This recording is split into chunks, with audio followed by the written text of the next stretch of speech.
प्यारे बच्चों, आप सभी का स्वागत है दूसरी कक्षा के लर्निंग लाइव हिंदी की कक्षा में। आज हम लोग करेंगे आपके रिमझिम पाठ्य पुस्तिका से पाठ 1 ऊंट चला, ठीक है, जो कि एक कविता है छोटी सी।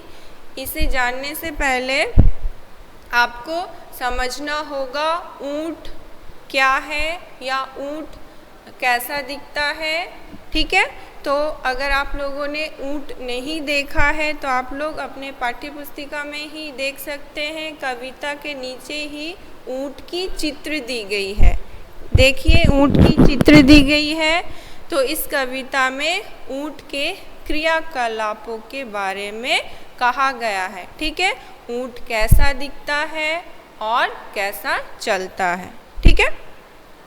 तो बच्चों, जो यह जानवर है यह सबसे अधिक रेगिस्तान में पाया जाता है और इसका जो ऊपर का उभरा हुआ भाग देखिए, जिसे पीठ भी कहते हैं, इसे कहा जाता है कुबड़, ठीक है। जहाँ पर ऊंट जो प्राणी है वहाँ पर वो क्या करता है, पानी को जमा करके रखता है, ठीक है, इकट्ठा करके रखता है ताकि वो बहुत बहुत दिनों तक उस इकट्ठे किए गए पानी को पी सके, ठीक है बच्चों, क्योंकि रेगिस्तान में बहुत ही कम पानी पाया जाता है। तो चलिए हम लोग इस कविता की शुरुआत कर देते हैं। तो आप सभी पृष्ठ संख्या 1 देखिए। मैं सबसे पहले इस कविता का पठन करूंगी, बाद में इसके अर्थ को समझाऊंगी, ठीक है। तो चलिए शुरुआत करते हैं। ऊंट चला। तो यहाँ चंद्र बिंदु है, इसलिए हम लोग इसका उच्चारण नाक से करेंगे, ठीक है। ऊंट चला, ठीक है। चलिए शुरू करते हैं। ऊंट चला भाई ऊंट चला, हिलता डुलता ऊंट चला, इतना ऊंचा ऊंट चला, ऊंट चला भाई ऊंट चला, ऊंची गर्दन ऊंची पीठ, पीठ उठाए ऊंट चला। अब आइए पृष्ठ संख्या 2। बालू है तो होने दो, बोझ ऊंट को ढोने दो, नहीं फंसेगा बालू में, बालू में भी ऊंट चला। जब थक कर बैठेगा ऊंट, किस करवट बैठेगा ऊंट, बता सकेगा कौन भला, ऊंट चला भाई ऊंट चला, ठीक है। तो यह थी आपकी कविता। अब हम लोग इसके अर्थ को समझेंगे, ठीक है। तो ध्यान से देखिए, पहली पंक्ति, ऊंट चला भाई ऊंट चला, हिलता डुलता ऊंट चला, यानी ऊंट चल रहा है और वो हिलते डुलते हुए चल रहा है, यानी ऊंट धीरे धीरे चलता है, ठीक है।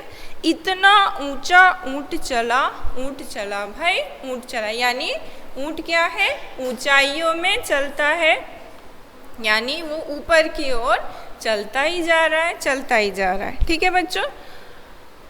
अब उसके बाद आइए तीसरी पंक्ति, ऊंची गर्दन ऊंची पीठ, पीठ उठाए ऊंट चला, यानी ऊंट की गर्दन कैसी है, ऊंची है। देखिए चित्र में ही दी गई है, गर्दन जो नेक है वह ऊंट का क्या है, ऊंचा है, यानी लंबा है, और उसकी पीठ कैसी है, वह भी ऊंची है, ठीक है, जिसे कुबड़ भी कहते हैं। जहाँ पर क्या करता है ऊंट, उस पीठ में पानी को जमा करके रखता है, ठीक है।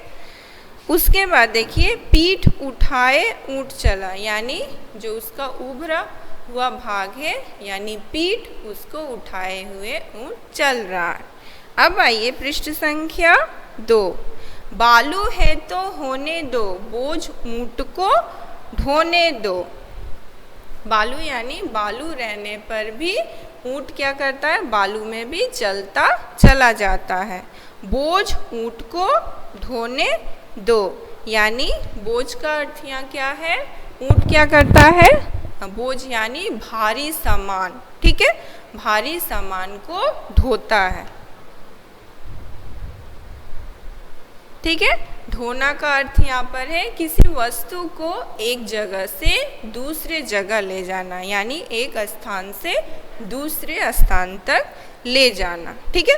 नहीं फंसेगा बालू में भी ऊँट चला, यानी बालू में भी ऊँट नहीं फंसेगा, वो बालू में भी चल सकता आराम से। जिस तरह बच्चों अगर हम लोग बालू में चलेंगे तो क्या होगा, हमारी पैर जो है वो बालू में फंस सकते हैं, परंतु ऊँट के पैर बालू में नहीं फंसेंगे। अब उसके बाद है जब थक कर बैठेगा ऊँट, किस करवट बैठेगा ऊँट, यानी ऊँट अगर चलते चलते थक जाएगा तो वो किस करवट यानी किस ओर, दाहिनी ओर या बाईं ओर, किस ओर बैठेगा हमें किसी को मालूम नहीं है, कोई नहीं जानता है कि जब ऊँट थक जाएगा तो किस ओर बैठेगा। बता सकेगा कौन भला ऊँट चला, भाई ऊँट चला, यानी कि जब ऊँट थक कर बैठने वाला होगा तो इसके बारे में कोई नहीं बता सकता या कोई नहीं जानता कि ऊँट थक कर किस ओर बैठेगा, बाईं ओर बैठेगा या दाहिनी ओर बैठेगा। ऊँट चला भाई, ऊँट चला, ऊँट चल रहा है और चलता ही जा रहा है। ठीक है बच्चों, तो यह थी आपकी कविता। ठीक है। अगर आपको इस कविता में कोई भी परेशानी हो या किसी शब्द का अर्थ जानना हो तो आप चैट बॉक्स के द्वारा मुझसे पूछ सकते हैं। ठीक है। हम लोग अगली कक्षा में इसके प्रश्नों के उत्तर करेंगे, जिसे आप लोग अपनी स्कूल की कॉपी में ही लिखेंगे। ठीक है। तो सभी को समझ में आया कविता ऊँट चला?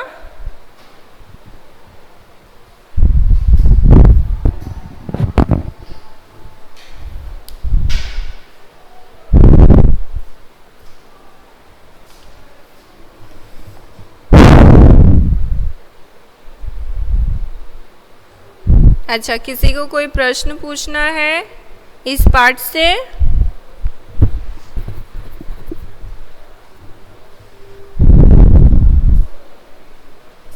गुड आफ्टरनून अंतरा।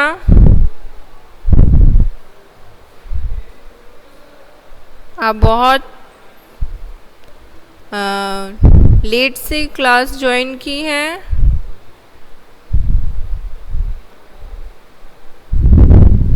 ओके।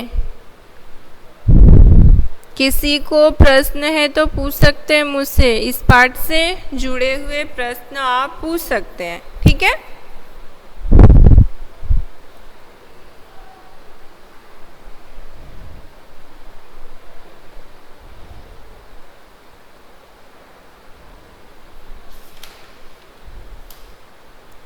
तो चलिए, किसी को कोई प्रश्न नहीं पूछना।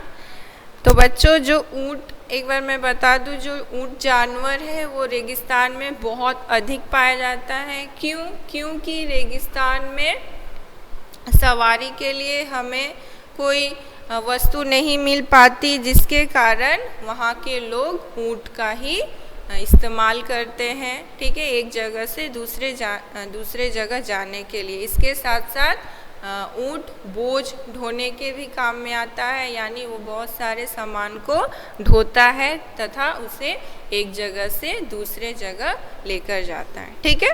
रेगिस्तान में वाहन या गाड़ी नहीं होने के कारण ऊँट का ही इस्तेमाल किया जाता है। ठीक है बच्चों, तो यह थी ऊँट के बारे में जानकारी। तो किसी को कोई प्रश्न नहीं पूछना है तो क्लास हम लोग यहीं समाप्त करते हैं। फिर मिलेंगे अगली कक्षा में। धन्यवाद।